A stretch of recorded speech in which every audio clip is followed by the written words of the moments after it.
let's do some bowling. But when we do this bowling, we are going to be doing subtraction bowling.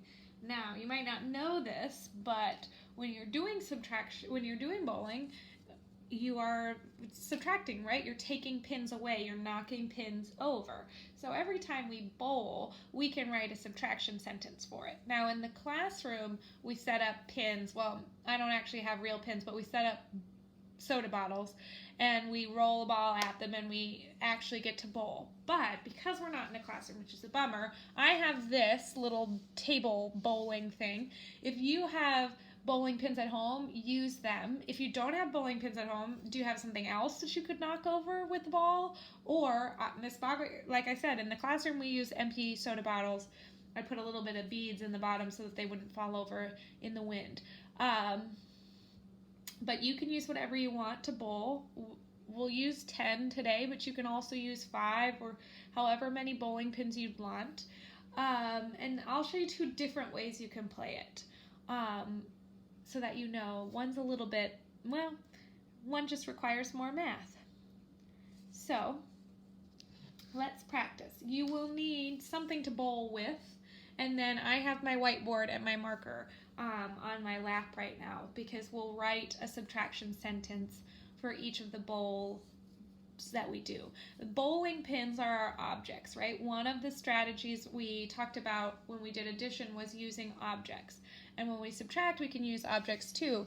And our bowling pins today are our objects. So, to start our subtraction sentence, first we got to figure out how many pins we have, because that'll be the first number in our subtraction sentence every time with this first way we play. So we have, let's count them, 1, 2, 3, 4, 5, 6, 7, 8, 9, 10 bowling pins. So when we subtract this first way we play, every time we'll have 10.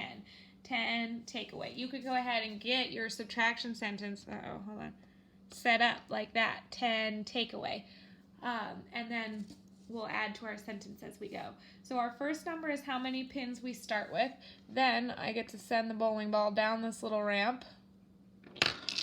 Whoa! Okay, now we have to figure out how many Miss Bache-Wiig knocked down. Okay, so let's count the pins that have fallen over. 1, 2, 3, 4, 5, 6, 7, 8. So 10 take away 8 equals how many pins are still left up? 1, 2. I have 2 pins left standing. So my subtraction sentence for this bowl looks like that. Does that make sense? I started with 10 pins. I knocked over 8. I have 2 left. 10 take away 8 equals 2. 10 minus 8 equals 2. All right, let's reset. See if we can get a different subtraction sentence.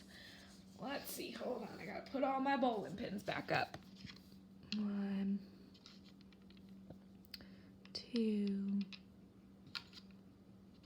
3. Now, if you don't have bowling pins at your house, I know we can't go bowling right now, but maybe, when things open back up, you can go bowling and practice your math while you're at the bowling alley. Okay, Miss Bache-Wiig's not doing very well, is she? Let's try this. That's why in the classroom she makes you guys set them back up, because she's got a little clumsy. Okay, almost there. 1, 2, 3. All right, let's try another one. And then I'll show you the second way that you can do subtraction bowling that requires a little bit more math. So let's bowl a second time. Ready? Okay. Woo. All right. Let's figure out how many pins I knocked over. So how many pins did we start with? 10, right? Every time we bowl, we start with 10. Take away. How many did I knock over? 1, 2, 3, 4, 5, 6, 7. I knocked over 7 pins. So my subtraction sentence is 10, take away 7. How many pins are left standing? 1, 2, 3. 10 take away 7 equals 3. There's my subtraction sentence for that one.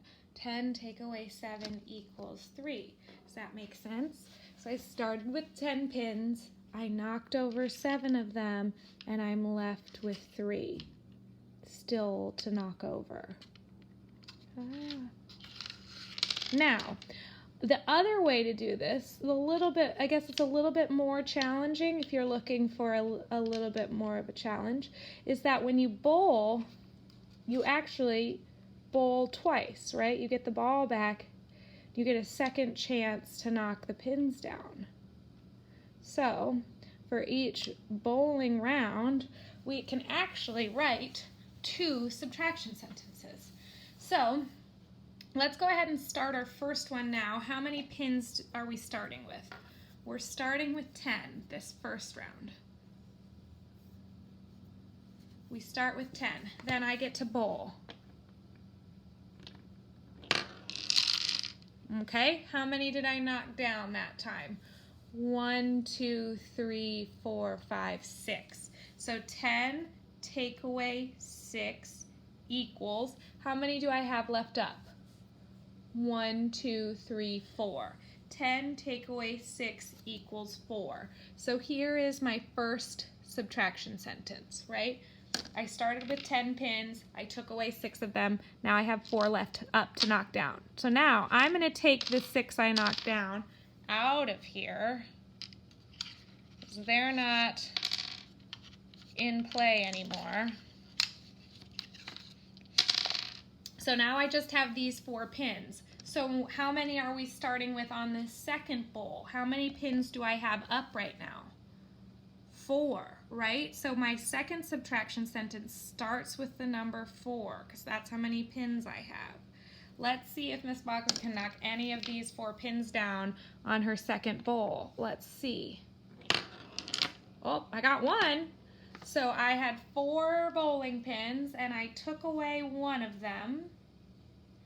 How many bowling pins do I have left?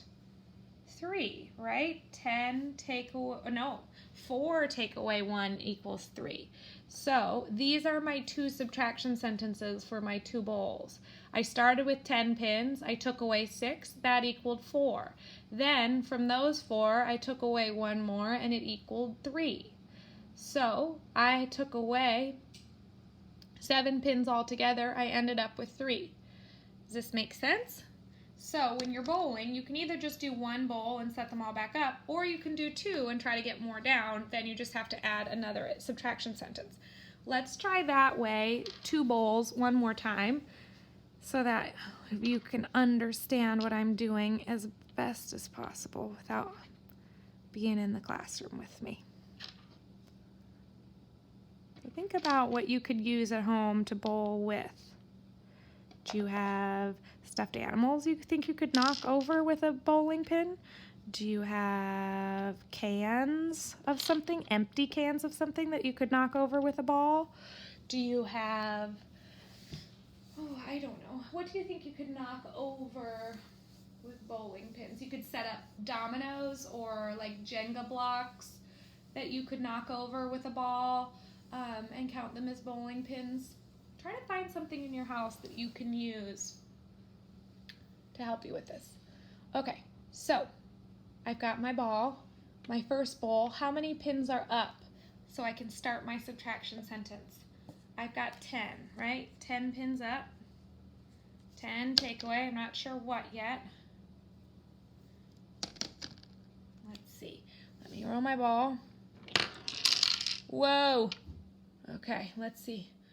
1, 2, 3, 4, 5, 6, 7. It looks like I knocked down 7 of them. 10 take away 7 equals, how many are left up? 1, 2, 3 of them. 10 take away 7 equals 3. So now I can clear out these ones that I've knocked over.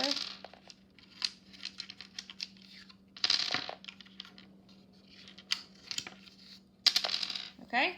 My second subtraction sentence starts with how many pins I have up. So how many pins do I have left up? 3. So my second subtraction sentence starts with a 3 takeaway. So this is what I've got so far. 10 take away 7 equals 3.